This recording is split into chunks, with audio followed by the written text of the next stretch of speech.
할렐루야. 오늘도 우리를 이 예배의 자리 가운데 인도하시고 우리의 한 주간 삶 가운데 동행하신 주님을 찬양합니다.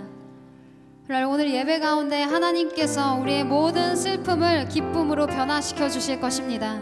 우리의 모든 무너진 마음 가운데 하나님께서 놀라운 회복의 은혜를 허락하실 것입니다. 신령과 진정으로 주님 앞에 나아가는 자마다 하늘로부터 부어지는 폭포수와 같은 은혜가 임하게 될 줄 믿습니다. 아멘. 여러분 소망하십니까? 여러분 그 사실을 믿으십니까? 우리 믿고 소망하는 자마다 우리 자리에서 일어나서 주님께 감사와 찬양의 박수를 올려드리며 우리 함께 전심으로 주님을 찬양하며 나아가겠습니다.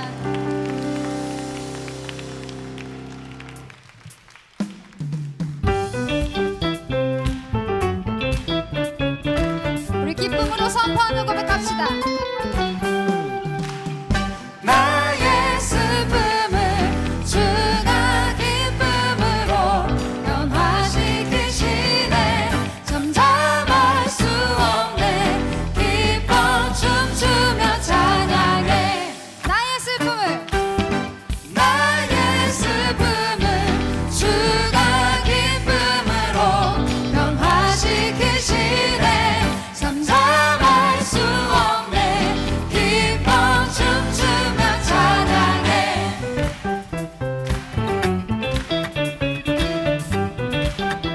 상처뿐인 내 영혼 상처뿐인 내 영혼 위로해 주셨네. 고통 중에 있을 때 주님 평안 주셨네. 주 사랑 어둠 이김을 나는 느끼네. 주의 빛 비춰주시니 내 마음 기뻐 주 찬양하네. 나의 슬픔을 주가 기쁨으로 변화시키시네. 잠잠할 수 없네. 기뻐 춤추며 찬양해. 나의 슬픔을 주가 기쁨으로 변화시키시네. 잠잠할 수 없네. 기뻐 춤추며 찬양해.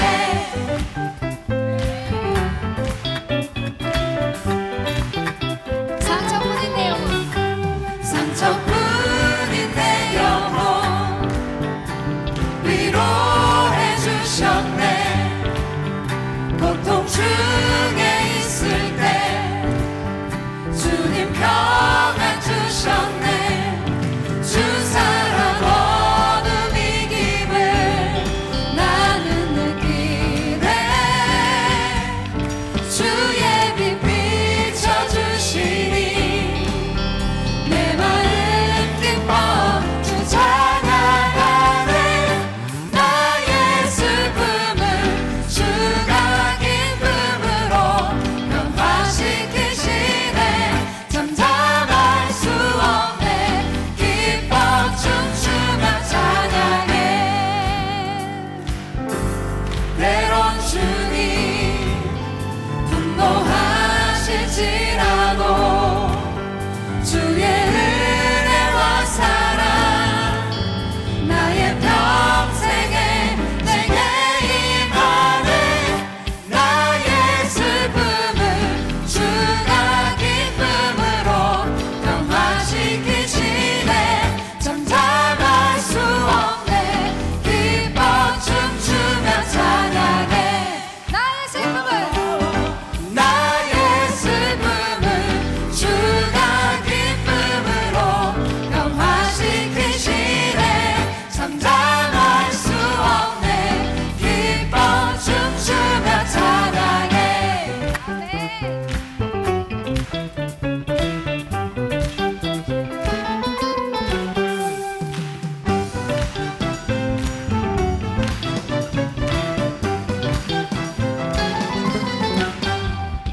우리 주님께 다시금 찬송의 박수 올려드리겠습니다.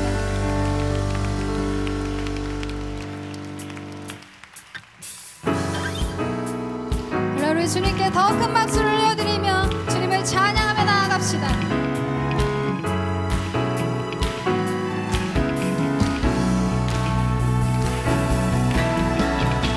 우리 함께 소리 높여서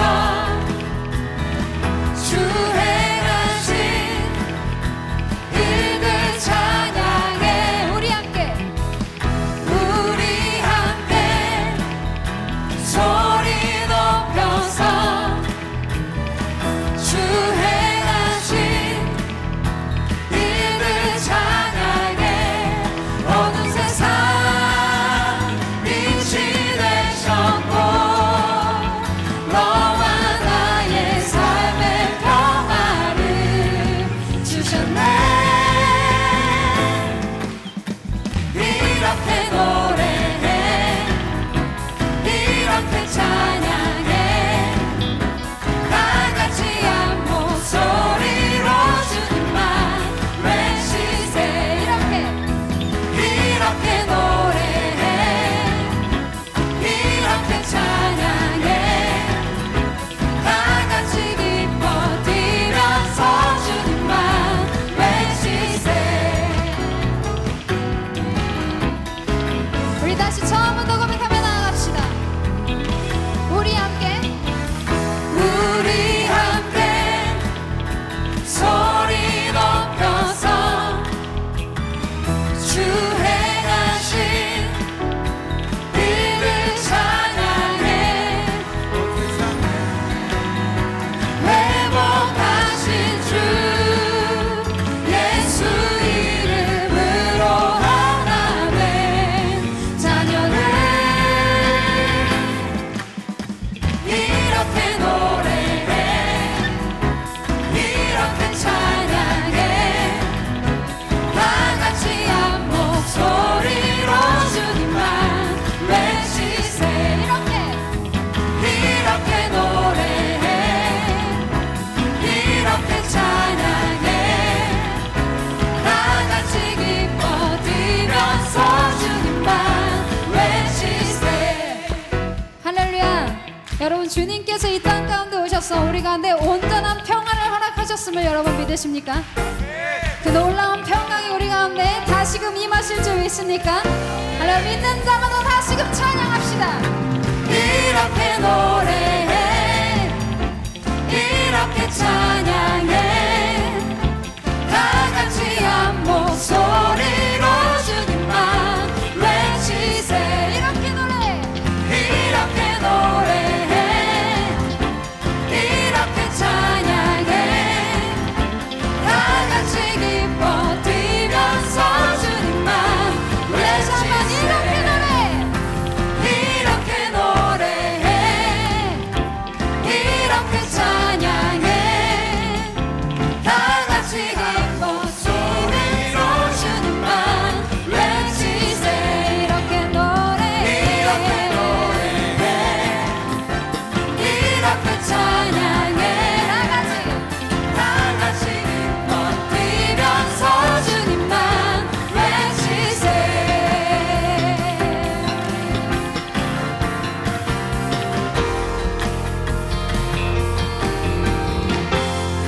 할렐루야. 모든 높임과 찬송 받으시길 합당하신 주님의 이름으로 높여드립니다.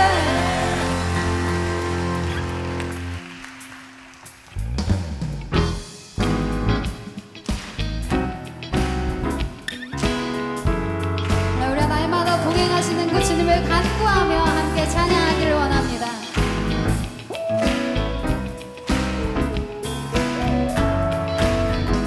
주와 같이 길 가는 것, 주와 같이 길 가는 건 즐거운 일 아닌가.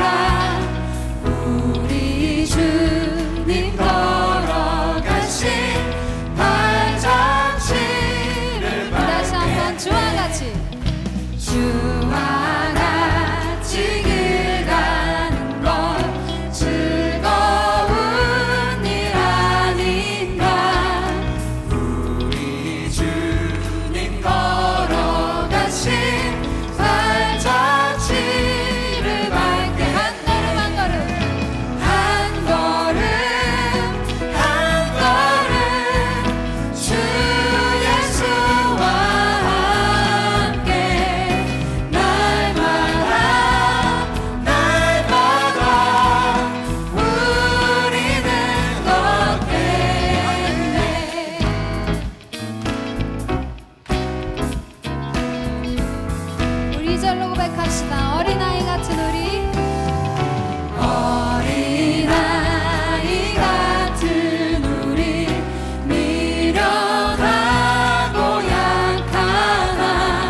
마음속 전부를 다시는 주님 나 당신께 숨길 것 하나 없네 주 보좌 앞에 나아가 바라니 모든 근심과 슬픔 사라지네.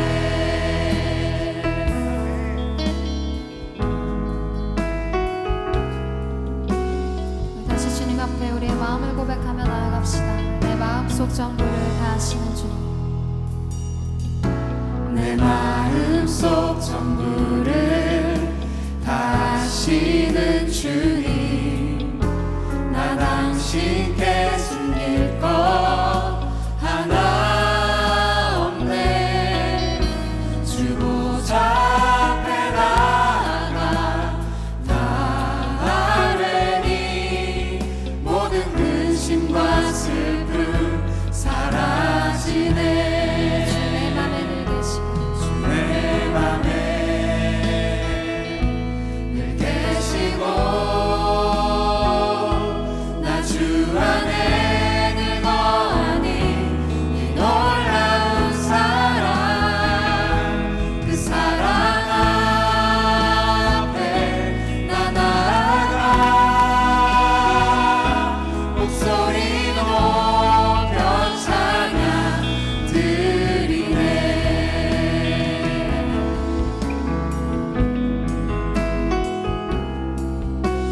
우리 절로 주님 앞에 고백하며 나아갑시다. 내가 어디에 있든 내가 어디에 있든 주 함께 하시니 내가 서 있는 이곳 바로 천국 주 보좌 앞에 나아가 나절하니 주의 은혜와 사랑 넘쳐나네. 주 내 맘에 늘 계시고 주 내 맘에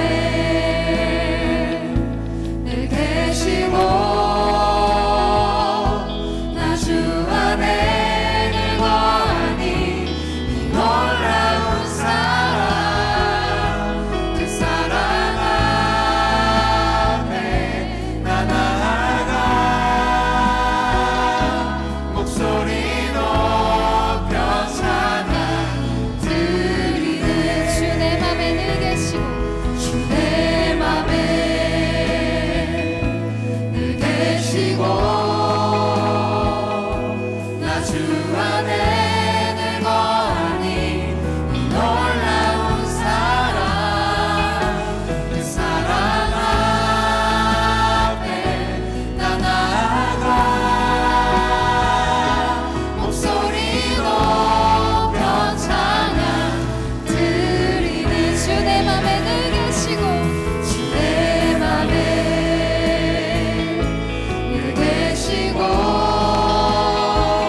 받으시고 수많은 생명을 품으신 주 한낮 숨결 같은 세상을 넘어 당신의 오심을 기다리네.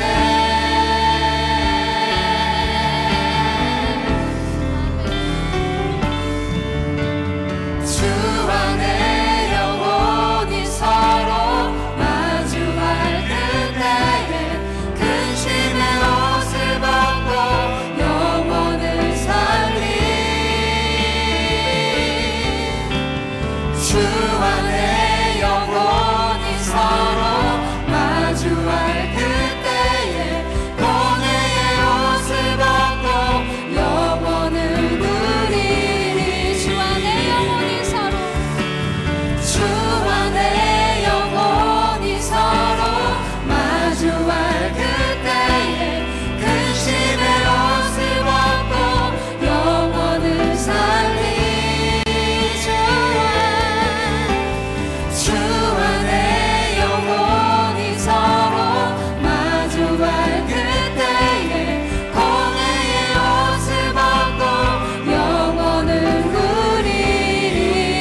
십자가에서 쏟으신 그 사랑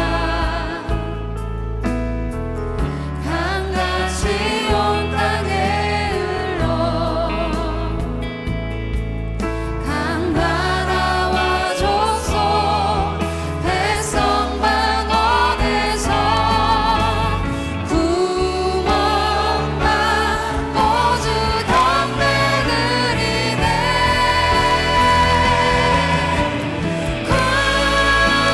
구원하심이 보좌에 앉으신 우리 하나님과 어린 양께 있도다.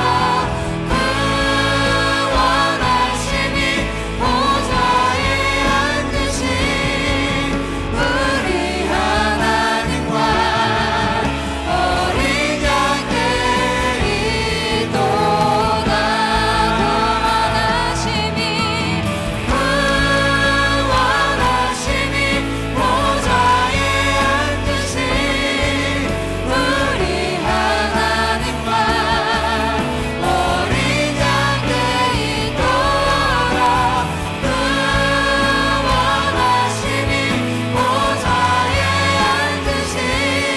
구원하심이 보좌에 앉으신 우리 하나님과 어린 양께 있도다. 구원하심이 보좌에 앉으신 우리 하나님과 어린 양께 있도다. 구원하심이 보좌에 앉으신 우리 하나님과 어린 양께 있도다. 우리 시간 함께 기도하기를 원합니다. 우리의 구원 되신 주님을 찬양합니다. 우리의 삶의 유일한 소망 되신 주님을 찬양합니다.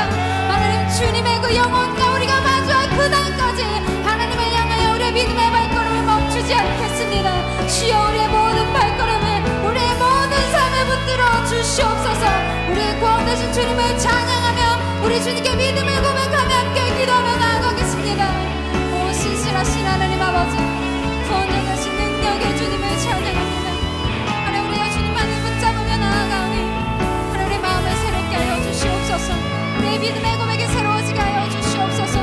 우리가 주와 마주할 그날까지 믿음의 발걸음을 멈추지 않게 하여 주시옵소서. 오 주님,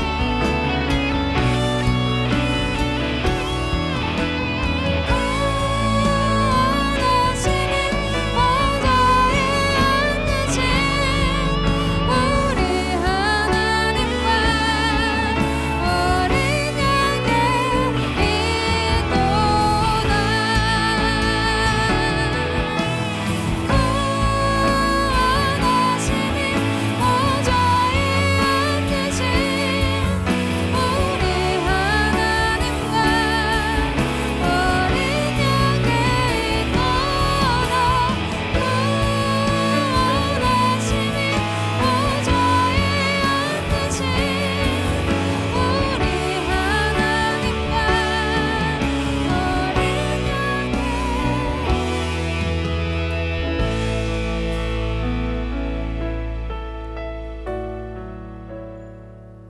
우리의 구원 되신 주님, 우리의 유일한 소망 되신 주님, 우리의 모든 시선을, 우리의 모든 믿음을, 우리의 모든 발걸음을 온전히 주님께 맡겨드립니다. 우리의 모든 삶 가운데 온전히 하나님의 놀라운 인도하심을 보게 하여 주시옵소서. 우리의 삶 가운데 유일하신 빛 되신 그 하나님을 보게 하여 주시옵소서. 오직 끝까지 주님을 쫓아가며 그 믿음의 발걸음을 포기하지 않도록 하늘의 믿음을 더하여 주시옵소서. 우리 가운데 놀라운 믿음과 놀라운 은혜를 허락하실 주님을 찬양하며 감사드리며 이 모든 말씀 살아계신 우리 주 예수 그리스도의 이름으로 기도드립니다.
네, 할렐루야. 예배 나오신 여러분을 환영하고 축복합니다.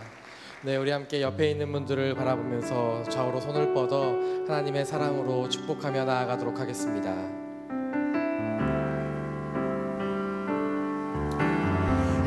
하나님께서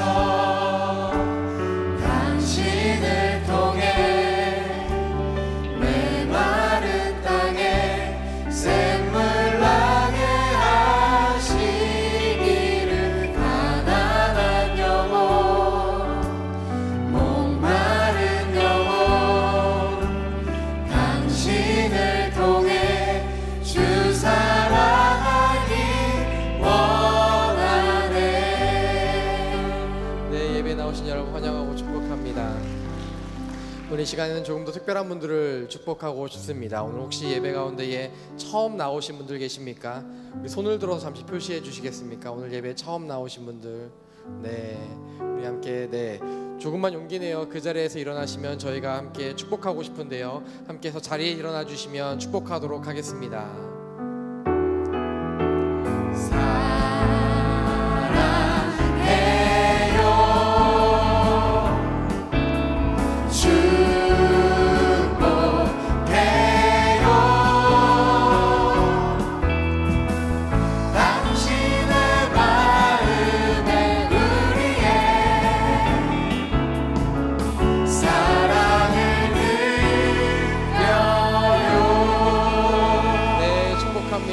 환영합니다.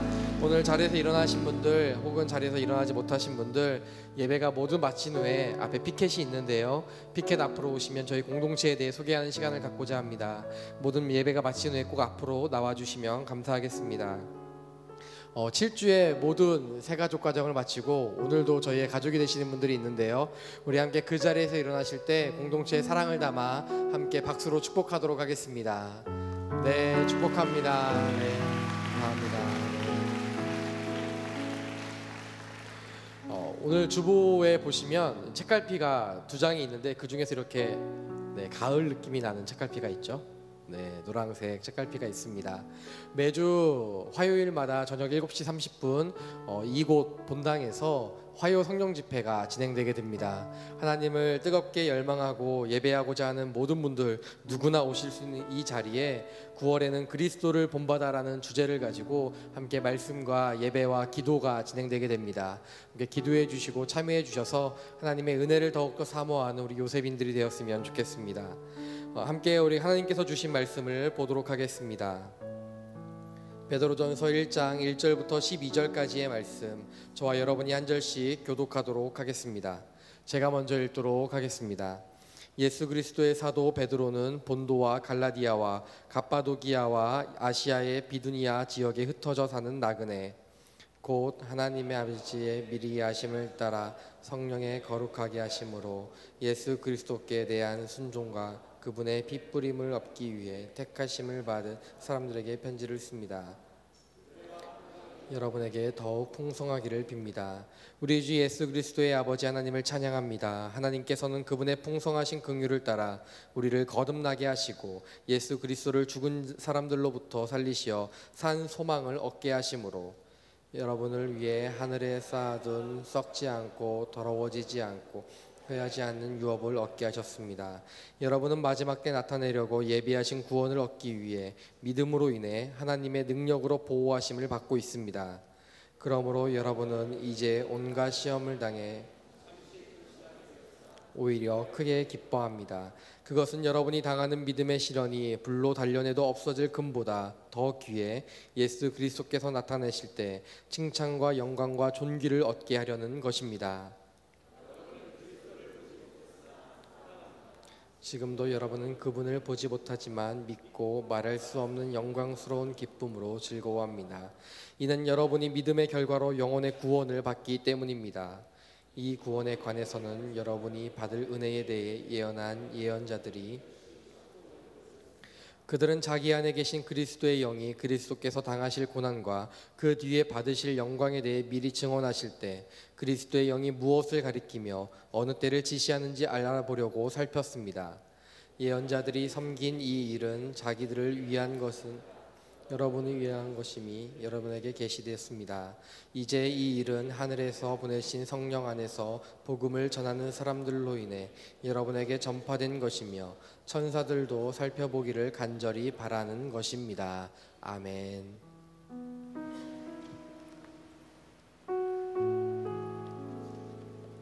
이 시간 첫 주 성찬으로 나아갑니다. 우리 함께 사도신경하시면서 우리의 신앙을 고백하도록 하겠습니다. 전능하사 천지를 만드신 하나님 아버지를 내가 믿사오며 그 외아들 우리 주 예수 그리스도를 믿사오니 이는 성령으로 잉태하사 동정녀 마리아에게 나시고 본디오 빌라도에게 고난을 받으사 십자가에 못 박혀 죽으시고 장사한 지 사흘 만에 죽은 자 가운데서 다시 살아나시며 하늘 오르사 전능하신 하나님 우편에 앉아 계시다가 저희로서 산 자와 죽은 자를 심판하러 오시리라. 성령을 믿사오며 거룩한 공예와 성도가 서로 교통하는 것과 죄를 사하여 주시는 것과 몸이 다히 사는 것과 영원히 사는 것을 믿사옵나이다. 아멘. 성찬은 예수님 없이 살 수 없는 저임을 고백하는 시간입니다. 우리는 이 세상의 양식을 의존하는 인생이지만 예수님의 생명 없이는 살아갈 수 없는 자리임을 고백하는 시간이 바로 이 시간입니다. 이 성찬에 참여하며 내 안에 주님께서 사시는 그 은혜와 축복이 성찬에 참여하는 모든 예배자들 가운데 나타나는 시간 되기를 바라겠습니다. 함께 찬양하며 떡을 나누도록 하겠습니다.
예수께서 잡히시던 밤에 빵을 들어 감사하시고 떼시며 말씀하셨습니다.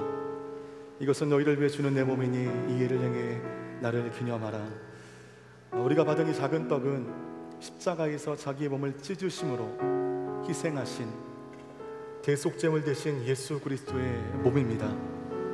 이 세상의 양식을 의존하며 살아가는 우리들, 그러나 참된 생명은 주님 안에 있으며 죽음을 넘어선 영원한 생명을 주신 예수 그리스도 그분 안에 거할 때 우리는 진정 사는 인생이 되는 것임을 고백합니다.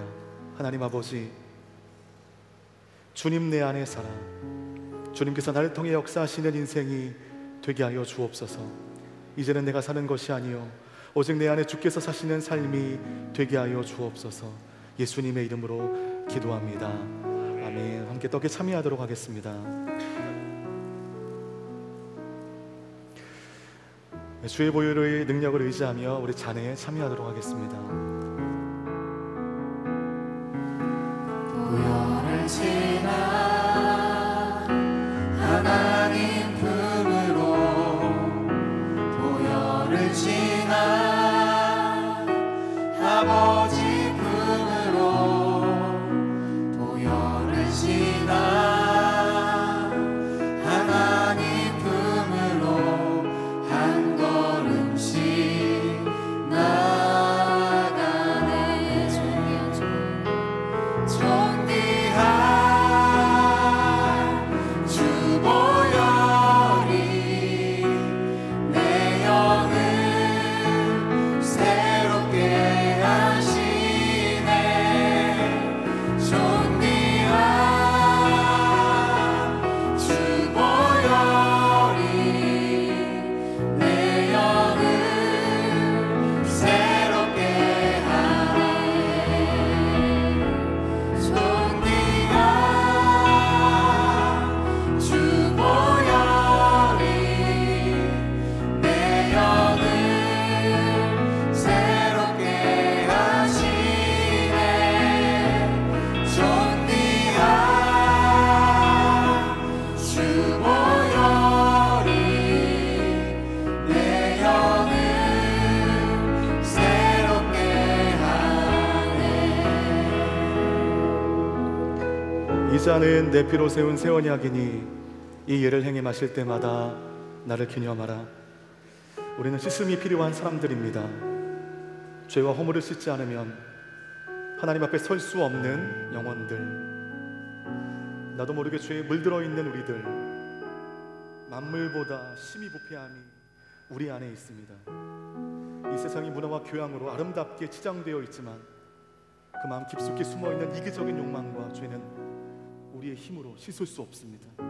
오직 우리 예수 그리스도의 보혈만이 나를 씻을 수 있음을 이 시간 고백합니다. 오늘 이 잔에 참여할 때에 주는 우리를 대신하여 십자가에 죽으심으로 우리의 모든 죄가 주께 전가됨으로 주님의 의로움이 나의 의로움이 된 줄 믿습니다. 우리의 보혈로 덮어주신 그 은총을 입은 자 되었으니 기쁨과 감사함으로 이 잔을 받게 하여 주시고 이 잔에 참여할 때에 우리의 연약한 영혼 강건케 하여 주시고 우리의 질병을 낫게 하여 주시고 마음의 어두움이 떠나가게 하여 주옵소서. 예수님의 이름으로 기도하옵나이다. 아멘. 잔에 참여하도록 하겠습니다.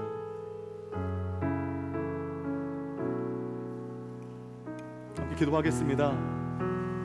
귀한 예전을 행했지만 이것이 예전으로만 끝나지 아니하고 나의 속사람을 간건케 하고 나의 모든 삶에 예수 그리스도를 앞세우는 시간 될 수 있도록 그런 결단과 은혜가 있게 달라고 함께 기도하며 나가겠습니다. 좋으신 아버지 하나님, 이 시간 주님의 몸과 피에 동참하였습니다.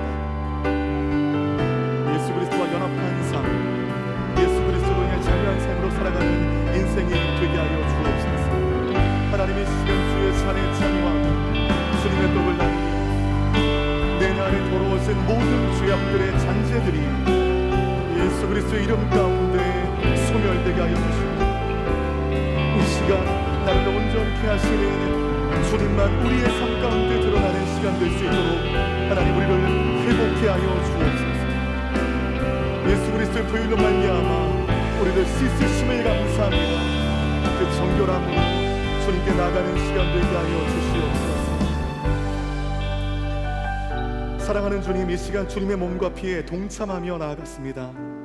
내가 예수 안에, 예수가 내 안에 있는 온전한 연합을 경험하게 하여 주시고 예수 그리스도의 생명을 경험케 하여 주시며 날마다 새 생명 가운데 나가는 복된 인생이 되게 하여 주옵소서.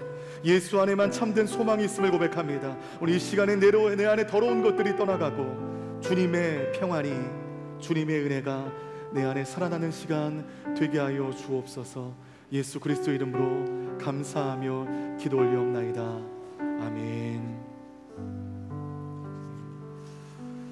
네, 바이블 아카데미 이사 영상 함께 보신 이후에 광고 나누는 시간 갖도록 하겠습니다.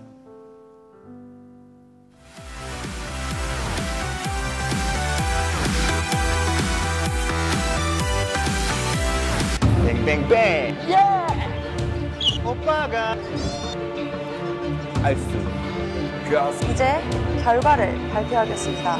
결과는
제가 설악산을 가지 않고 이 영상에 참여했다고 한다면 제가 어디 위치하고 있었을까요, 여러분?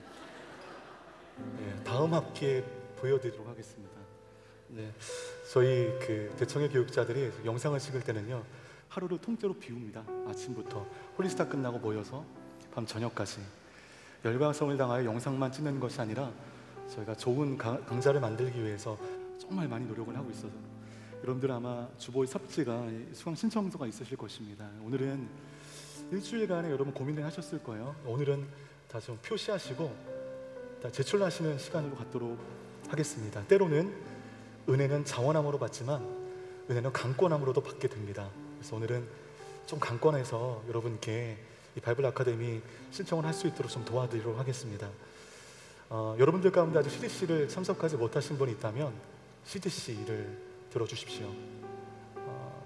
다음번 우리 요셉의 많은 순장들이 필요합니다. 여러분들이 은혜 받은 만큼 그 은혜를 흘려보낼 수 있는 통로로 여러분들이 서주시기를 부탁드리겠습니다.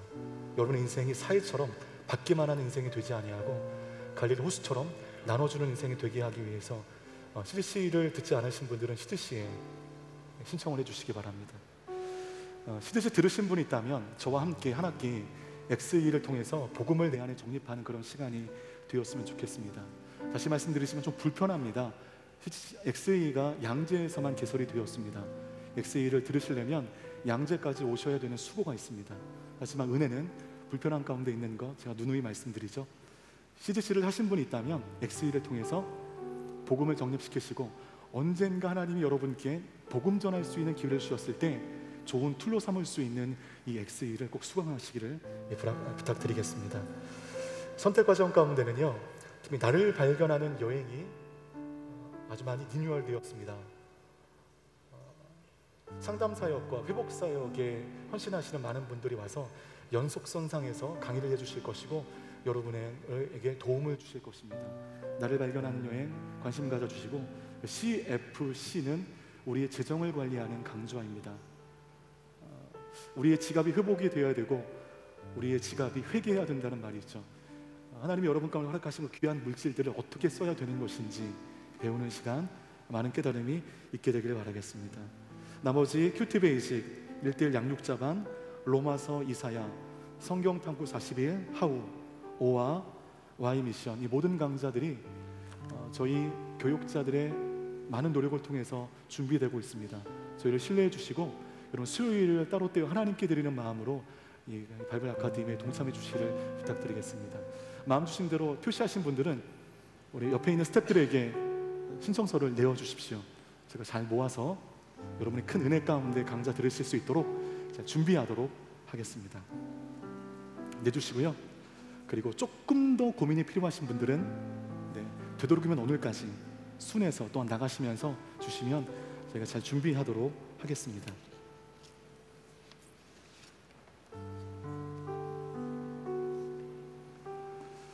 기도하고 말씀 나누도록 하겠습니다. 하나님 아버지, 오늘도 주님의 말씀 가운데 나아갑니다. 전하는 자의 부족함은 십자가 뒤에 가려주시고 제 부족한 입술을 통해서라도 완전하신 주님의 메시지가 전파되어질 수 있도록 전하는 자, 듣는 자, 한 성령 안에 나아가게 하여 주옵소서. 예수님의 이름으로 기도하옵나이다. 아멘. 네, 오늘부터 우리는 기나긴 신명기를 마치고 이제 베드로전서를 묵상하게 됩니다.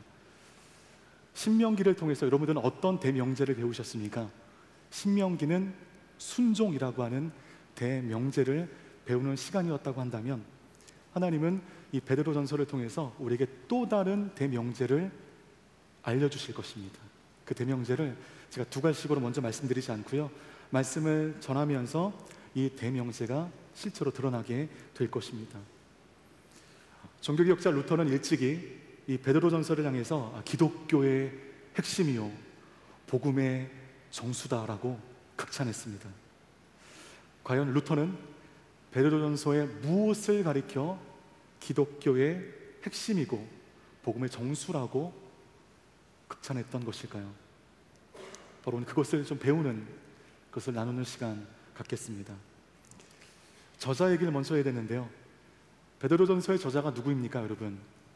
베드로이죠. 당연한 얘기 같지만 학자들 가운데 많은 의견들이 현재에도 있습니다. 이 학문에 전혀 깊지 않았던 범인이었던 베드로가 썼다고 보기에 이 본서는 너무나 유창한 헬라어로 기록되어 있는 것입니다. 그리고 수사학의 대가였던, 최고의 학문적인 수준을 자랑했던 이 사도 바울의 저작 방식과 비슷하다는 이유로 아마도 베드로는 아니지 않을까, 이 정도의 수준 높은 글을 썼을 리가 만무하다라는 그런 의견에서 다른 저자의 가능성이 꾸준히 제기되고 있습니다. 또한 한때 사도 바울의 선교 동역자였던 그 실루아노라고 하는 이 사람의 대필로 쓰여졌다고 추측할 수 있는 구절이 베드로전서 5장 12절 말씀 가운데 등장합니다. 준비된 화면을 통해서 함께 읽도록 하겠습니다. 시작.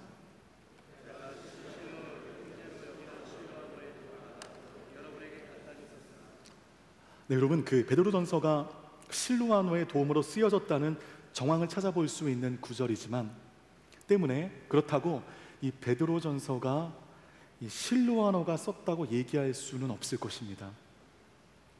설령 대피를 했다고 하더라도 모든 말씀의 영감과 전승은 베드로부터 나오는 것이기 때문입니다. 또한 1절의 말씀을 통하여 이 책의 저자가 베드로라고 말하고 있기 때문에 저는 베드로전서의 저자는 베드로이다라는 전제하에 말씀을 나누도록 하겠습니다. 베드로전서 1장 1절 말씀 함께 읽겠습니다. 시작.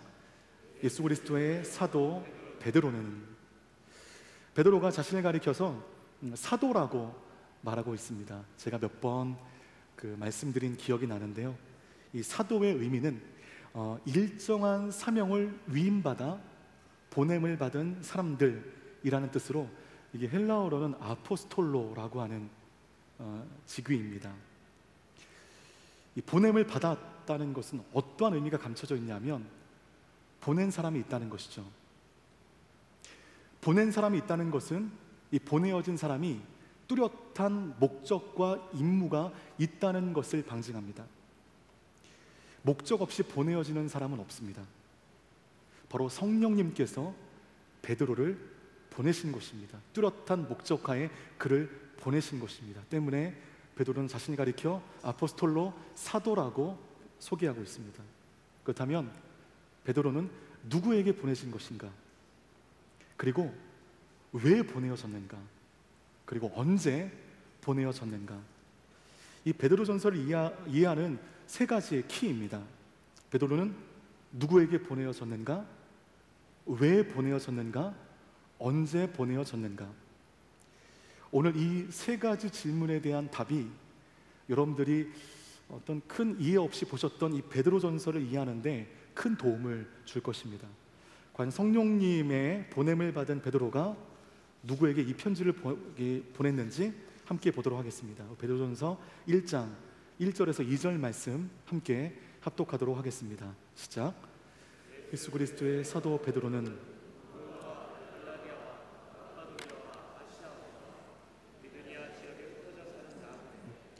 곧 하나님 아버지의 미리 아심을 따라 성령의 거룩히 하게 하심으로 예수 그리스도께 대한 순종한 그분의 핏부림을 얻기 위해 택하신 사람들에게 이 편지를 씁니다. 은혜와 평강이 여러분에게 더욱 풍성하기를 빕니다. 여기까지가 2절입니다. 이 하나님께서 베드로를 통해 이 말씀 보니까 본도와 갈라디아와 갑바도기아와 아시아와 비두니아의 지역에 흩어져 사는 나그네들에게 보내신 것입니다. 베드로전서에 수신자가 오늘 나오고 있습니다. 그렇다면 왜 이 지역을 향하여 편지를 써야만 했을까요? 그러니까 편지를 썼다는 것 자체가 뭐가 문제가 발생했기 때문에 편지를 쓰는 것이죠. 문제가 없으면 편지 쓰지 않습니다. 우리가 신약 성경을 통해서 만날 수 있는 사도 바울과 많은 저자들의 편지를 보면 다 문제가 있기 때문에 편지를 쓴 것입니다. 그렇다면 오늘 1절 말씀 가운데 나와 있는 흩어진 나그네라고 하는 이 시적으로 표현된 이 사람은 누구일까요? 여러분, 사도행전 16장 말씀을 보면 어떤 이야기가 그려져 있냐면 성령께서 바울의 3차 전도 여행의 계획에 제동을 거시는 장면이 나오게 됩니다. 지도를 좀 보여주시겠습니까? 여러분, 제가 이 빨간색 박스 표시한 그곳 있죠? 4곳에 박스 표시를 했는데 사도 바울이 원래 에베소의 선교 사역을 마치고 가려고 했던 곳은 이 빨간 네모 박스 친 그 지역으로 올라가려고 했습니다. 이것이 3차 전도 여행의 사도 바울의 계획이었습니다. 그런데 어느 날 환상 중에 마게도니아 사람을 환상 가운데 만나게 되고 마게도나리 와서 어서 우리를 도와주십시오 라고 하는 그 환상을 듣고는 전도 여행의 계획이 하루아침에 수정되게 됩니다. 그래서 바울을 통한 복음의 능력이 가고자 했던 지역에서 마게도니아 지방으로 내려와서 유럽으로 나가게 된 것입니다. 그 지역에 예수님을 믿지 않는 많은 사람들이 예수님을 믿게 되었고 교회가 세워지게 되었습니다. 이 마게도니아가 그 환상을 통하여 축복을 받게 되었습니다. 저는 항상 이 구절을 볼 때마다 그런 마음이 들어요. 그래, 마게도니아는 축복받았다 치자. 그러면 갈라디아는, 비두니아는, 무시아는. 그 구절을 대할 때마다 마게도냐 지방에 베푸신 하나님을 찬양하지 않을 수 없지만, 그 환상을 통해서 계획이 수정됨으로 말미암아 당도하지 못했던 그 지역에 대한 안타까운 마음들이 있을 수 있지 않습니까? 역사에는 가정이 없지만 만약 사도 바울이 원래 계획대로 에베소를 거쳐 그 북쪽 지역으로 올라갔으면 어떻게 되었을까? 환상이 보여지지 않고 마게도냐 와서 나를 도우라고 하는 그 음성을 듣지 못했을 경우에 어떤 일이 발생했을까? 아마도 복음이 소아시아를 필두로 한 아시아 전 지역 가운데 퍼지게 되었을 것입니다. 소아시아 가운데 많은 교회가 세워지게 되었고, 예루살렘에 이어 복음의 중요한 교두보가 바로 그 지역이 되었을 것입니다. 충분히 그렇게 추측할 수 있습니다. 환상을 본 그날 밤으로 인하여 선교의 지형도가 완전히 뒤바뀌어져 버렸습니다. 마게도냐는 그 환상에 수혜를 입었다고 하지만 그 북쪽 지형은 그 환상으로 인하여 손해를 보게 되었습니다. 갈라디아, 갑바도기아, 비두니아 등 마게도냐로 가라는 환상으로 인하여 복음의 수혜를 받지 못한 그 지역이 오늘 베드로전서 1장 1절 베드로전서의 수신자를 고백하는 그 말씀 가운데 나와 있습니다. 다행이죠, 여러분. 외면되지 않은 겁니다. 하나님의 기억과 하나님의 마음 가운데 그 지역이 버려진 게 아닙니다. 누구도 복음에 외면되지 않는다는 것을 보여주는 것이죠. 하나님께서는 아마도 사도 바울이 소아시아의 그 북쪽 지역으로 올라가는 것보다 마게도냐를 거쳐 유럽으로 나가는 것이 옳다고 판단하신 것 같습니다. 당시 유럽에 불었던 인문 철학에 맞서 복음을 전하려면 그 마음 가운데 논리가 있어야 되고, 인문 철학과 논쟁할 수 있는 지식이 있어야 되며, 유럽에 나아가 복음을 전하기 위해서는 유럽 지역에도 얘기할 수 있는 언어를 구사할 수 있어야 됩니다. 인본주의에 맞설 수 있는 뜨거운 열정이 필요한데, 하나님 보시기에 가장 최고의 사람은, 그것에 부합하는 사람은 사도 바울이었다고 하나님이 판단하신 것입니다. 마게도냐를 통한 유럽 지역의 복음의 확장을 위해 하나님은 사도 바울을 예비하셨고, 동시에 전도 계획의, 전도 여행의 계획의 수정으로 인하여 버림받은 것으로 보이는 그 북쪽 지역의 복음 전달자로 하나님은 조용히 베드로를 예비하신 것입니다. 그러고 보니까 이 베드로가 처음에 하나님으로부터 사도의 콜링을 받을 때 하나님께서는 베드로에게 한 가지 중요한 사명을 주셨습니다. 그것이 갈라디아서에 나오거든요. 갈라디아서 2장 8절 말씀 함께 합독하도록 하겠습니다. 시작. 내게도 역사하셔서 이방 사람의 사도가 되게 하셨기 때문입니다. 사도 바울이 얘기하기를 베드로가 할례 받은 사람의 사도가 되도록 역사하신 분이 라고 베드로를 소개하고 있습니다. 여러분, 하나님께서 베드로를 누구의 사도가 되게 하셨다고요? 할례 받은 사람, 할례 받은 사람의 사도가 되도록 하나님이 베드로를 보내신 것입니다. 그렇다면 할례 받은 사람은 유대인입니까? 이방인입니까? 누구죠, 여러분? 유대인입니다. 베드로는 사도로 부름을 받을 그 순간부터 유대인의 복음 전도를 위하여 세팅되어진 사람입니다. 덧붙여 같은 말씀을 보면 사도 바울은 그 반대로 이방 사람, 즉 할례 받지 않은 사람을 위하여 준비된 사람이라는 것입니다. 그 뜻 가운데 하나님은 사도 바울을 마게도냐를 통하여 유럽으로, 베드로를 소아시아의 북쪽 지역으로 보내고자 하신 것입니다. 그러니까 환상 가운데 이 사도 바울이 마게도냐에 내려갔을 때 좀 어려운 마음이 좀 있었죠. 깊게 사도행전을 읽으면 읽을수록 뭔가 좀 그 사역의 빈자리가 보이는 겁니다. 하나님이 이러실 리가 없을 텐데, 하나님은 그 지역을 외면하실 리가 없을 텐데 외면하지 않으신 것입니다. 하나님은 모든 퍼즐을 맞추시면서 사도 바울을 보내시고 베드로를 그 북쪽 지역으로 보내시도록 전부터 준비하신 것입니다. 전하는 자의 개성과 환경, 특성에 맞도록 하나님은 그렇게 아포스톨로 사람을 보내신 것입니다. 바로 이 부분에서 우리는 하나님의 인간 사용법을 볼 수 있습니다. 하나님께서 여러분을 쓰실 때 여러분의 개성과 여러분의 특성, 여러분의 장점을 고려하여 사용하실 것입니다. 또한 여러분의 태생적인 환경을 염두하실 것입니다. 저는 지금 제가 하는 이 사역들이 제 모든 것을 고려하신 하나님의 세심하신 배려라고 믿습니다. 저는 체질상 밤보다는 좀 새벽에 강하거든요. 새벽에 강한 체질상 홀리스타를 섬기는 것도 기쁨이고, 그리고 지역교회를 경험해야 더 잘 이해할 수 있는 이 요셉이라는 공동체를 섬기는 것도 모두 다 저의 특성과 저희 지내온 날을 고려하시는 하나님의 세심하신 배려라고 저는 믿습니다. 하나님이 여러분을 쓰실 때도 마찬가지입니다. 여러분의 전공과 여러분의 달란트를 쓰실 것입니다. 여러분의 성향과 여러분의 성품 쓰실 것입니다. 여러분의 MBTI를 쓰실 것이고, 여러분의 그게 뭐죠? 까먹었습니다. 그것 또한 쓰실 것입니다.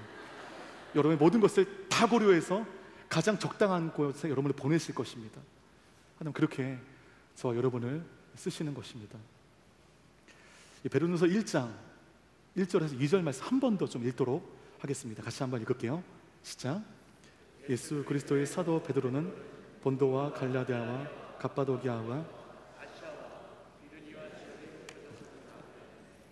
곧 하나님의 아버지의 미리 하심을 따라 성령의 거룩하게 하심으로 예수 그리스도께 대한 순종한 그들의 핏부림을 얻기 위해 택하심을 받은 사람에게 편지를 씁니다.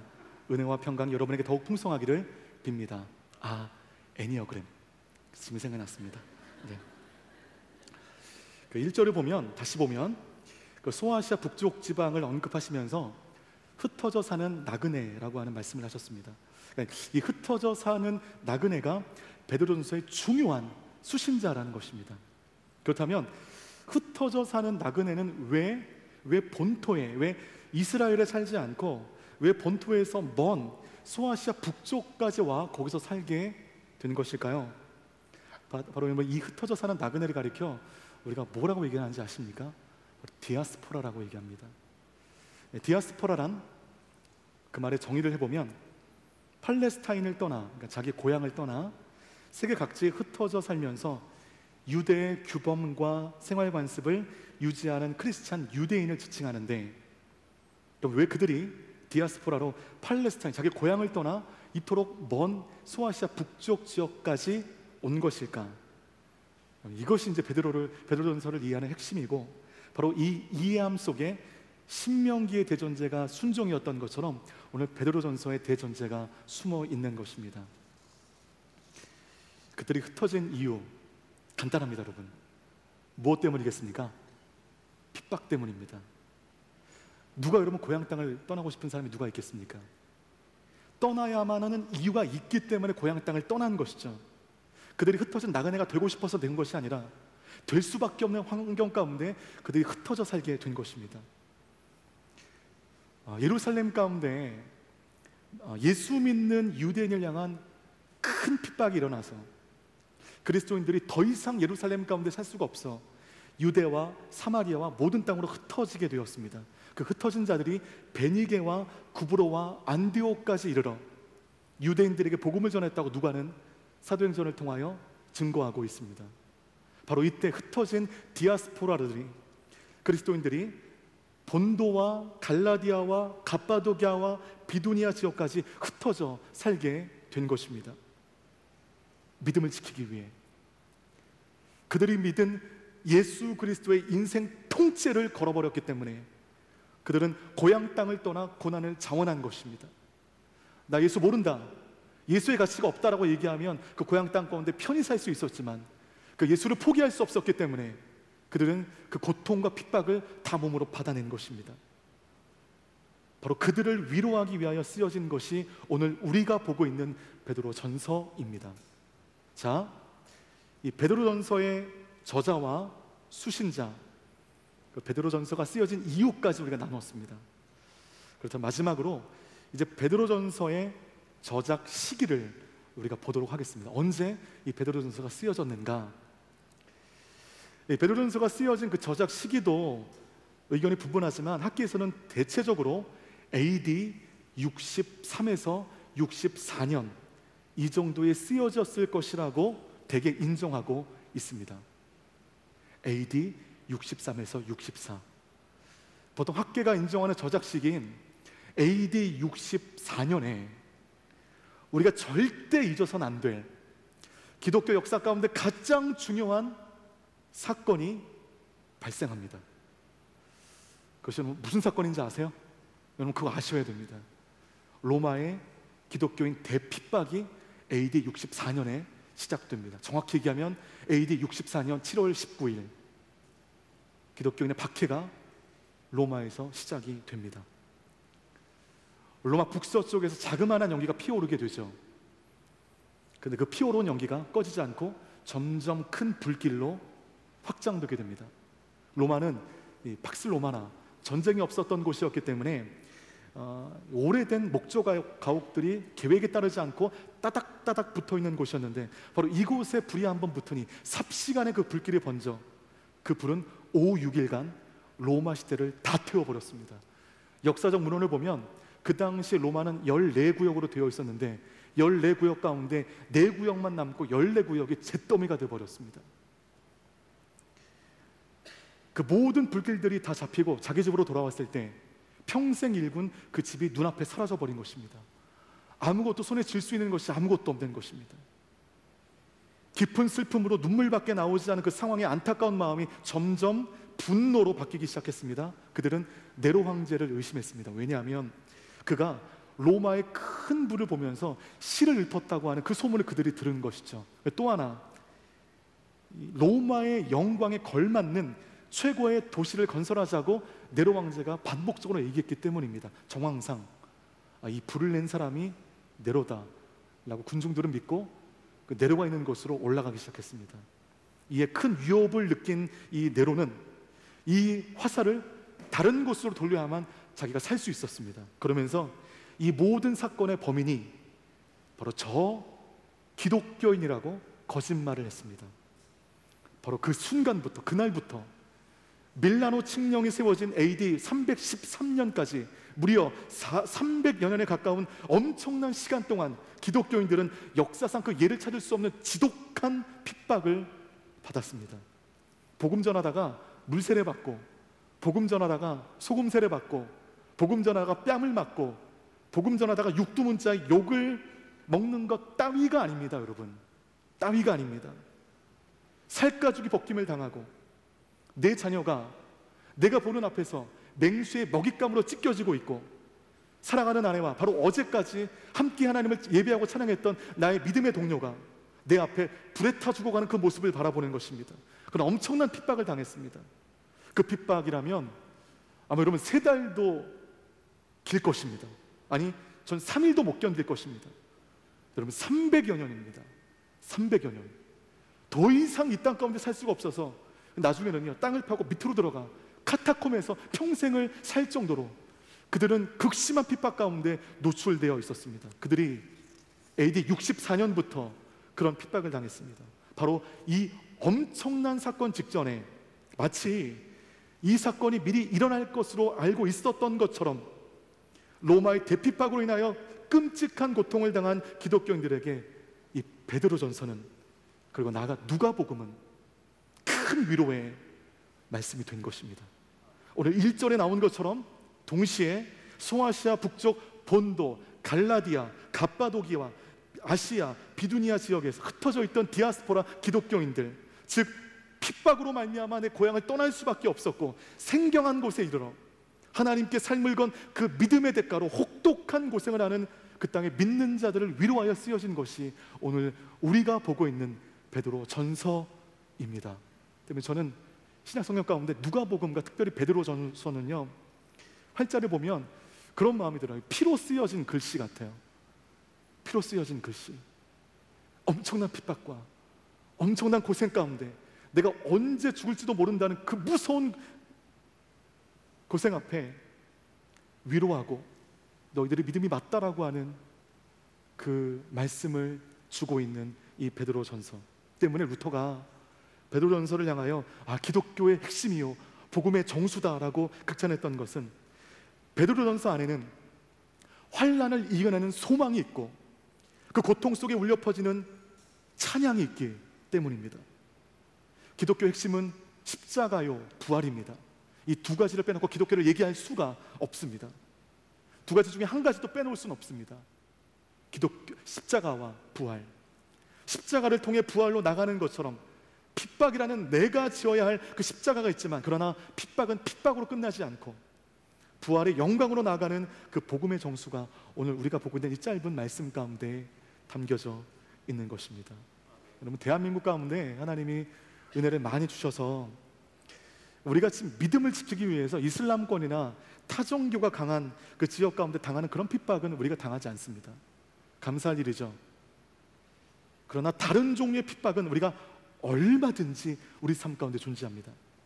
직장에서 믿음을 지키기 위하여 권한한 수를 포기하여 당하는 핍박, 그게 핍박이죠. 여러분, 정직한 삶으로 세상의 소금이 되기 위해 살다가 당하는 손해와 불이익이라고 하는 또 핍박, 신앙생활을 위하여 포기할 수밖에 없는 세상적 이익이라고 하는 또 하나의 핍박. 여러분, 이런 핍박들은 우리 삶 가운데 언제나 존재합니다. 없는 것이 문제죠. 언제나 우리의 핍박은, 우리를 향한 이런 핍박은 우리 삶 가운데 존재합니다. 바로 그 믿음으로, 그 믿음을 지키기 위해 당하는 핍박 속에 있는 분들, 술 권하는 사회 가운데 믿음으로 술을 받지 않아 당하는 핍박 가운데, 여러분 직장 가운데 왕따 당하고 어려움 당하시는 분들, 저마다의 믿음을 지키기 위하여 당하는 핍박 가운데 있으신 분들, 그런 분들이라면 오늘 베드로전서의 말씀이 여러분의 삶과 영혼에 큰 위로가 되기를 주님의 이름으로 간구합니다. 우리 베드로전서 1장 3절 말씀 함께 합독하겠습니다. 시작. 우리 주 예수 그리스도의 아버지 하나님을 찬양합니다. 우리를 거듭나게 하시고 예수 그리스도를 죽은 사람들로부터 살리시어 산 소망을 얻게 하심으로, 이 저자와 수신자를 밝힌 베드로는 3절을 통하여 이 편지를 쓴 이유에 대해서 밝히고 있습니다. 그러면서 베드로가요, 먼저 하나님을 찬양하며 그의 글을 시작하고 있습니다. 수많은 사람들이 참 잔인하게 죽어나가는 판국인데, 하나님을 찬양한다는 훈훈한 멘트가 지금 우리가 읽기는 좋지만 그 당시에 보면 환경과 상황과 맞지 않은 그런 멘트였을 것입니다. 이런 비극적인 핍박에서조차 하나님을 찬양할 수밖에 없는 이유가 원래 읽었던 3절 말씀 가운데 나와 있는데, 3절 말씀 가운데 되게 중요한 한 단어가 있거든요. 그 단어가 어쩌면 베드로전서의 대명제와 연결되어 있습니다. 여러분들은 어떤 단어가 보이십니까? 따라 하시겠습니까? 산소망. 산소망입니다. 여러분, 오늘 이 단어 하나만 가져가셔도 됩니다. 산소망입니다. 산소망이 있기 때문에, 살아있는 소망이 내 안에 있기 때문에 핍박과 고난에서도 마치 핍박과 고난이 없는 양 하나님을 찬양할 수 있는 것이죠. 산소망이 있다는 것은 그 말로 말미하면 죽은 소망이 있다는 것입니다. 그렇죠? 그럼 산소망은 무엇이고 죽은 소망이 무엇인가? 무슨 차이겠습니까? 소망의 주체를 하나님께 둔 소망과 소망의 주체를 나와 내 환경에 둔 소망, 바로 그것을 통해서 산소망과 죽은 소망이 나눠지는 것입니다. 소망의 주체를 하나님께 둔 소망과 나에게 둔 소망이 있는데, 하나님께 둔 소망은 핍박 속에서도 나를 노래하게 하지만, 나에게 둔 소망은 그 환경이 사라져 버리는 순간 눈 녹듯 싱그루처럼 사라져 버리는 의미 없는 소망, 죽은 소망입니다. 때문에 베드로전서에는요, 세 가지 중요한 주제가 나와요. 이 세 가지 중요한 주제를 계속적으로 이제 12월까지 베드로전서를 묵상하면서 나눠볼 건데, 베드로전서의 세 가지 대전제는 첫 번째, 고난과 핍박입니다. 두 번째, 산소망입니다. 세 번째, 영광과 즐거움입니다. 이것이 베드로전서의 세 가지 중요한 전제입니다. 앞으로 너희에게 핍박과 고난이 있을 것이다. 그리고 너희들이 지금 고난과 핍박을 당하고 있다. 그 가운데서도 너희들 소망을 놓지 마라. 나를 향한 하나님, 나를 향한 그 소망을 놓지 마라. 그러면 우리는 그분의 영광과 기쁨에 참여하게 될 것이다. 이것이 베드로의 주제인 것입니다. 계속적으로 베드로전서 1장 8절과 9절의 말씀 함께 합독하겠습니다. 시작. 여러분은 그리스도를 보지 못했으나 사랑합니다. 믿고 말할 수 없는 영광스러운 기쁨으로 즐거워합니다. 이는 여러분이 믿음의 결과로 영혼의 구원을 받기 때문입니다. 10년 전 한 선교단체 훈련을 마치고 북인도에 갔을 때 북인도 지역 가운데 그때 만났던 당시의 나이로 40살이 되었던 미혼 아주머니 선교사님이 계셨습니다. 그분과 약 석 달의 사역을 같이 하고 저는 돌아오게 되었죠. 돌아오고 나서 우리가 방문했던 그 지역 가운데 큰 핍박이 있었다는 소식을 듣게 되었습니다. 함께 동역했던 사람들이 납치되었다는 소식을 듣게 되었습니다. 그 선교사님도 그 땅 가운데 큰 핍박을 당해서 그 땅에 있지 못하고 추방되는 그런 일들이 있었습니다. 그분과 나중에 메일을 주고받는데 기도해달라 말씀하시면서 뭐라고 말씀하시냐면, 내가 이렇게 핍박을 받게 되니 내 안에 불일 듯 일어나는 스스로의 질문이 있다. 내가 이 질문에 답을 하지 못하면 나는 내일이라도 한국으로 돌아올 것 같다. 그 질문이 뭐냐면 이것입니다. 정말 예수란 사람이 내가 죽을 만큼의, 내 동료들을 잃을 만큼의, 그래도 이 길을 감당할 수 있을 만큼의 가치가 있는 존재인가? 이 질문입니다. 핍박 가운데 있는 사람들은 다 그 질문을 합니다. 정말 예수라는 사람, 난 보지도 못했는데 이 활자로 이 성경에 기록되어 있는 이 사람, 내가 보지도 못한 이 예수란 사람을 위해서 내가 죽는 것이 온당한가? 이 예수라는 사람이 내가 죽을 만큼의, 내 사랑하는 가족들이 저렇게 죽어갈 때에도 그분을 끝까지 따를 만큼의 가치가 있는 존재인가? 내 가족, 내 아들, 내 딸, 내 아내가 모두 처참하게 죽임을 당할 만큼 예수 이름의 가치가 있는 것인가?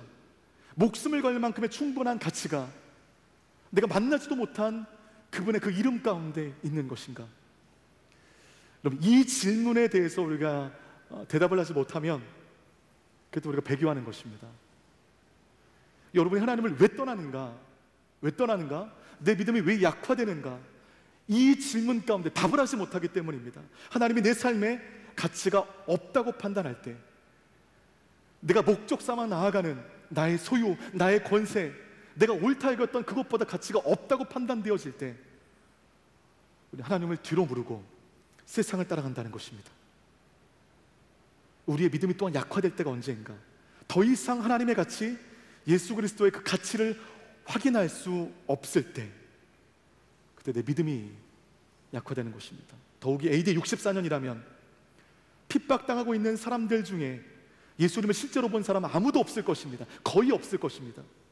실제로 보지 못한 사람들, 들어서만 그분을 만났던 사람들, 이런 사람들이 극심한 핍박 가운데 내가 죽고 내 가족이 죽어갈 때, 내가 보지도 못한 이 사람을 위하여 내가 죽는 것이 마땅한가? 내가 이 사람을 위하여 나의 생명 전부를 드리는 것이 그럴 만한 충분한 가치가 이분에게, 이 존재에게 있는가? 바로 그 질문 가운데 베드로가 이렇게 말합니다. 비록 여러분은 그리스도를 보지 못했으나 그분으로 인해 영광스러운 기쁨을 누릴 것입니다. 여러분, 핍박당할 때 마음 흔들지 마십시오. 여러분의 그 믿음이 맞습니다. 예수 그리스도는 나의 인생 전부 통째를 걸 만한 그런 가치가 있는 분입니다. 여러분의 믿음이 흔들려서는 안 됩니다. 여러분, 죽음은 두렵습니다. 때문에 예리한 칼끝 앞에서 우리는 두려워질 수밖에 없습니다. 핍박도 두렵습니다. 믿음 때문에 손해보고 불이익을 당하는 것, 억울해서 견딜 수가 없습니다. 그러나 성경은 이렇게 얘기합니다. 베드로전서 1장 6절에서 7절 말씀 함께 읽도록 하겠습니다. 시작. 그러면 여러분은 이제 온갖 시험을 당해 잠시 근심하게 됐으나 오히려 크게 기뻐합니다. 그것은 여러분이 당하는 믿음의 시련이 불려 단련해로 없어질 근보다 더 귀해 예수 그리스도께서 나타나실 때 칭찬과 영광과 존귀를 얻게 하려는 것입니다. 아멘. 예수 이름으로 인해 과거에도 지금도 앞으로도 우리는 근심할 때가 옵니다. 고통받을 때가 옵니다. 핍박도 당하고 심지어 죽기도 할 수 있습니다. 그러나 핍박과 죽음 앞에서 크게 기뻐한다고 베드로는 당최 이해할 수 없는 고백을 하고 있습니다. 모든 죽음은요, 여러분 생명을 지향하고 있다는 거 아십니까? 죽음에서 끝난 게 아니에요. 생명을 지향하고 있습니다. 죽음으로 나아가는 것 같지만 그것은 생명에 다가가는 것입니다. 우리가 예수 안에 당하는 핍박, 믿음 지키기 위하여 당하는 핍박, 이 고난은 죽음으로 끝나지 않고 생명으로 나아가는 것입니다. 바로 그런 깨달음과 그런 은혜 안에 핍박의 순간 가운데 우리는 노래할 수 있는 것입니다. 여러분, 죽음은 인생의 끝이 아닙니다. 예수 믿으면서 다시 부활한다는 것입니다. 예수 그리스도만이 우리의 생명이시라는 것 때문에 핍박 어렵지만 고통스럽지만 그 핍박으로 말미암아 내 믿음을 포기할 수 없다는 것이죠. 그 이름에 우리의 완전한 소망이 있습니다. 여러분 믿으십니까? 예수 그리스도, 내가 보지도 못했는데 설교로만 듣고 이 책으로만 있는 그분인데 나의 인생을 걸만한 충분한 가치가 있는가? 가치 있습니다. 그분의 이름 안에 완전한 소망이 있는 줄 믿습니다. 예수 그리스도만이 우리의 유일한 살길 복음이심을 믿습니다. 바로 그것이 베드로전서에 기록되어 있기 때문에 루터는 이 베드로전서를 향하여 기독교 핵심이다, 복음의 정수다라고 얘기하고 있는 것입니다. 여러분, 여러분이 알고 있는 그 예수 그리스도의 이름에 능력이 있습니다. 외치지 않아서 그렇지, 우리가 의지하지 않아서 그렇지, 더 의지하기 편리한 내 눈에 보이는 그것을 예수보다 더 의지해서 그렇지, 모든 것 다 내려버리고 예수 그리스도 그 이름에만 의지하는 인생이라면, 제가 그깟이라는 표현을 쓸게요. 그깟 핍박이, 그깟 고난이 나를 무너뜨릴 수 없을 것입니다. 내가 어디에 있든, 내가 무엇을 하든, 내가 은혜 안에 있기를 결정한다면, 믿음 안에 있기를 결정한다면 그 어떤 것도 나를 무너뜨릴 수 없음을 고백합니다. 때문에 오늘 말씀 가운데 믿음으로 인해 당하는 고난은 잠시 근심이라고 얘기했습니다. 근심, 낙심이다, 절망이다, 우리가 자주 사용하는 그런 거대한 단어가 아닌 그냥 근심이라는 말을 쓰고 있습니다. 근심은 곧 사라질 겁니다. 근심은 사라집니다. 여러분 안에 하나님께 근거를 둔 산 소망이 있을 때 여러분 삶 가운데 있는 그 고난들, 직장 가운데 경험하는 그 핍박들, 삶을 통한 고난들, 고통들, 그 모든 것 나를 무너뜨리지 못하고 예수 이름의 건세로 말미암아 그 모든 것을 이겨 우리는 그 핍박과 고통의 순간 가운데 오늘 베드로전서에 기록되어 있는 것처럼 우리는 노래할 수 있을 줄 믿습니다. 세상에 근거를 두지 않은 하나님께 근거를 둔 그 소망으로, 그 살아있는 소망으로 여러분이 살아가는 삶의 자리, 앞으로 살아갈 삶의 자리 가운데 승리하는, 설교하는 저희 길타 목사, 함께 예배하는 모든 예배자들 되시기를 주님의 이름으로 축복합니다. 기도하며 나아가겠습니다. 여러분은 이제 온갖 시험을 당해 잠시 근심하게 됐으나 오히려 크게 기뻐합니다. 오늘 우리에게 주시는 말씀입니다. 하나님의 살아있는 소망을 메마른 나의 심령 가운데 부어주시옵소서. 소망을 품기 어려운 상황 속에 오히려 크게 기뻐하는 믿음을 더하여 주시고, 핍박과 고통의 와중 가운데 하나님께 근거를 둔 살아있는 소망을 소유함으로 내가 노래하게 하여 주옵소서. 모든 것을 이겨내게 하여 주시고 하나님의 소망이, 하나님의 붙드심이 나의 삶 가운데 있게 하여 주옵소서. 들으신 말씀 기억하시며 함께 잠잠히 간절히 기도하며 나가겠습니다. 주신 아버지 하나님, 온갖 시험을 당해 근심하게 되어질 때에 우리가 오히려 기뻐하게 하여 주시옵소서. 하나님, 내 안에 살아있는 소망이 있기 때문입니다. 내 안에 하나님께 근거를 두는 소망이 있기 때문입니다.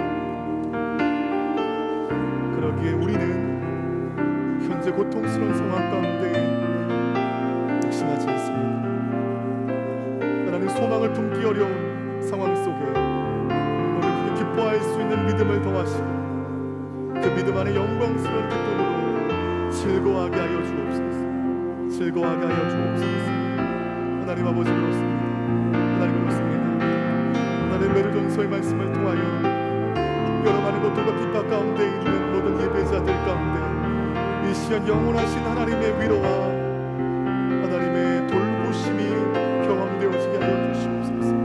오 주님, 주님 도와주시옵소서. 주님 인도하여 주시옵소서.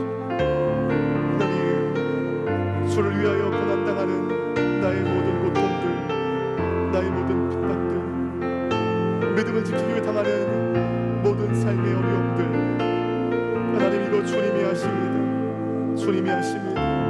그 세상 안에 내가 메마르지 않도록, 내가 실패하지 않도록, 내가 절망을 경험하지 않도록 하나님, 우리 안에 살아있는 소망을 더하여 주시옵소서.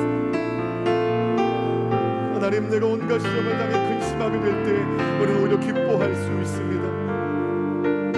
하나님, 예수 그리스도께서 나타나실 때에 칭찬과 영광과 존귀를 얻게 하실 것입니다.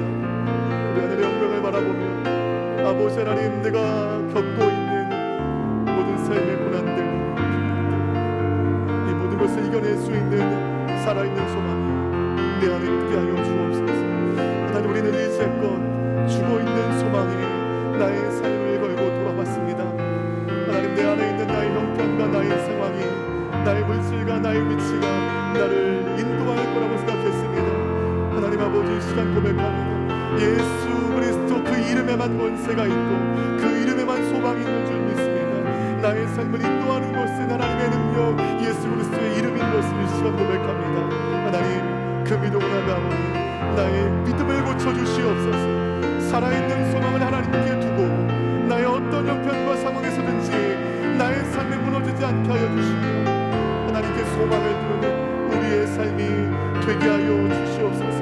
하나님 아버지, 그 믿음으로 나가는, 고난 가운데 나가는 저들의 믿음을 기쁘게 받아주시옵고 세상 가운데 무너지지 않는 하나님의 악한 권세 공격 가운데 지지 않는 그 믿음으로 살게 하여 주시옵소서. 한 번 더 기도할 때 여러분, 하나님께 인생을 거는 믿음의 소유자들이 되시기를 바라겠습니다. 예수 이름의 권세, 이름의 능력이 있습니다. 나 인생을 통째로 걸어도 되는 그 이름이신 줄 믿습니다. 아마 여러분의 많은 기도 제목이 있을 거예요.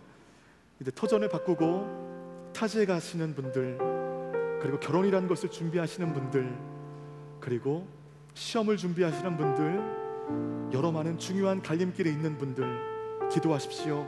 한 가지만 두고 기도합시다. 하나님께 내 인생을 걸겠습니다. 예수 그리스도의 이름 가운데 내 전 인생을 드리겠습니다. 하나님, 나 인생을 드리고도 내가 의심하지 않겠습니다. 하나님의 이름에 소망이 있고 예수 그리스도의 이름에 능력이 있음을 이 시간 고백합니다. 내가 가는 모든 삶의 자리마다, 내가 선택해어지는 모든 것들마다, 내가 준비하는 모든 것들마다 하나님이 도와주시는 것은 주님께 나의 인생을 통째로 걸었기 때문입니다. 하나님, 함께하여 주옵소서. 그렇게 우리 예수 그리스도께 내 인생의 통째를 걸겠노라 이 시간 결단하시는 분들 그 자리에 일어나 주십시오. 그리고 두 손을 들고 여러분의 기도의 제목들, 여러분의 중요한 갈림길을 두고 이 시간 먼저 하나님께 고백하십시오. 하나님, 나의 인생 통째를 주님께 드리겠습니다. 주님께 드리고도 내가 의심하지 않겠습니다. 고난의 날의 고통의 순간 가운데 내가 내 마음 머뭇머뭇거리지 않겠습니다. 그 이름의 권세 나의 인생을 드리겠습니다. 나와 함께하여 주옵소서. 이름으로 이 시간 주님 한번 부르짖고 간절하게 기도하며 나아가겠습니다. 주여, 예수 이름의 권세, 하나님 그 이름의 권세를 내가 믿습니다. 그 이름에 내 인생의 존재를 드리기에 충분한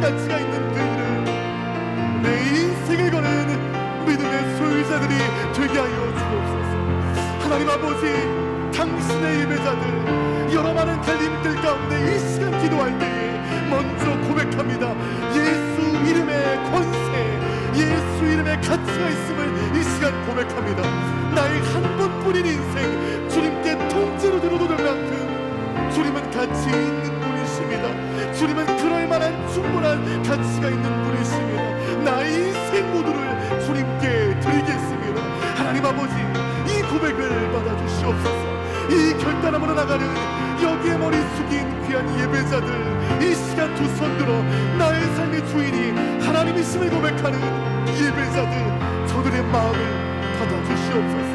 하나님께 인생을 거는 믿음의 소유자들이 되게 하여 주옵소서. 뒷박의 와중 가운데, 고난의 와중 가운데 내가 무너지지 않는 것은 그 모든 어려움을 통해서라도 하나님의 이름은 영광받아 마땅하시고 예수 그리스도의 존귀하신 이름은 나의 인생 모두를 걸기에 부족함이 없는 유일한 소망이심을 내가 고백하기 때문입니다. 하나님 아버지, 이 시간 기도합니다. 우리의 고백을 받아주시옵소서. 우리의 마음을 받아주시옵소서. 주님, 나의 모든 것 되십니다. 주님의 앞서 인도하시는 주님의 인도하심 따라 나는 걸어가겠습니다. 내가 어디에 있든지 무엇을 하든지 어떤 위치에 있든지 주님은 나를 인도하실 것입니다.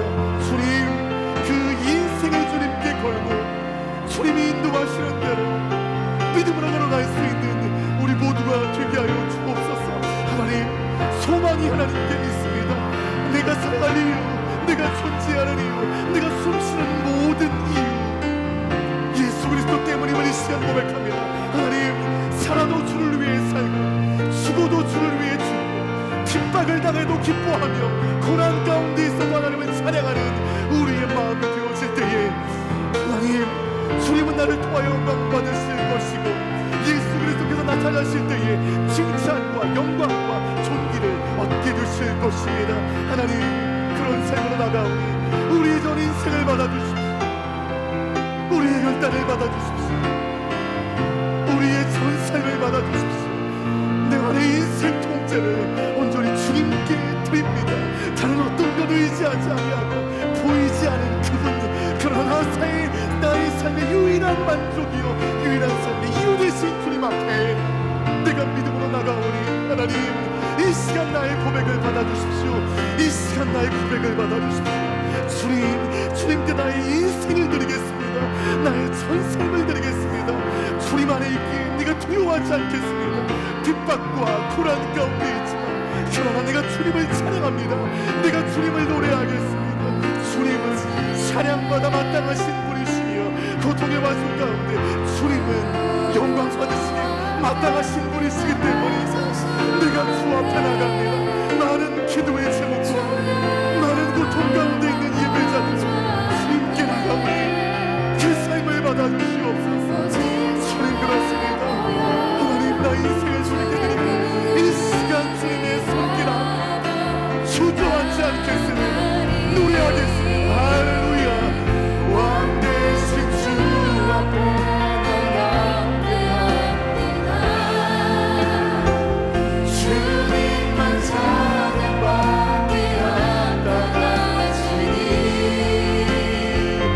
큰 존귀와 영광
하나님 아버지 믿음을 지키기 위하여 찢겨지고 핍박당하고 고난당하는 우리의 삶 가운데 오늘 베드로전서의 말씀을 통하여 산 소망이 있음을, 산 소망이 우리 안에 있음을 알게 하심을 감사합니다. 하나님, 사람과 환경에 근거를 둔 죽어있는 소망이 아닌, 보이지 않지만 오늘 여기까지 나를 살게 하시고 숨쉬게 하신 그 하나님께 근거를 둔 살아있는 소망을 가지고 살아갈 때에 우리 삶 가운데 있는 핍박과 고통은 아무런 문제가 되지 아니하고 오로지 하나님을 높일 수 있는, 하나님을 노래할 수 있는 은혜의 창이 될 것을 이 시간 고백합니다. 하나님, 고통의 순간 가운데, 핍박의 와중 가운데 우리가 노래하게 하여 주시고 살아있는 소망으로 그 모든 것을 이겨낼 수 있는 여기에 머리 숙인 귀한 예배자들 되게 하여 주옵소서. 또한 주님, 나의 인생 전체를 주님께 드립니다. 필요할 때만 주님을 찾고 필요할 때만 주님을 간구하는 모습이 아니요, 나의 인생 전체를 주님께 드리오니 나의 삶을 받아주시옵소서. 예수 그리스도 그 이름의 능력에 나의 인생 모두를 걸 수 있는 충분한 가치가 있음을 이 시간 고백합니다. 하나님, 그 이름으로 살아가게 하여 주옵소서. 그 이름으로 회복되며 그 이름으로 승리할 수 있는 예수 그리스도의 이름의 능력으로 살아가는 여기 머리 숙인 교회 예배자들 되게 하여 주옵소서. 오늘도 귀한 예물 구별하여 주님께 드린 손길이 있습니다. 예물 드린 손길에 만복의 은혜로 함께 하여 주시고 예물 쓰여지는 곳에 하늘의 영광 나타나게 하여 주옵소서. 이제는 우리 주 예수 그리스도의 은혜와 하나님 아버지의 사랑하심과 성령님의 교통하심이 하나님 아버지께 근거를 둔 살아있는 소망으로 세상을 이기겠노라, 노래하겠노라, 예배하겠노라 결단하는 여기에 머리 숙인 귀한 예배자들 가운데 민족과 열방을 통하여 주의 복음 들고 나가시는 모든 선교사님들의 삶과 사역과 가정 가운데 이제부터 영원까지 함께 없시기를 간절히 축원하옵나이다. 아멘.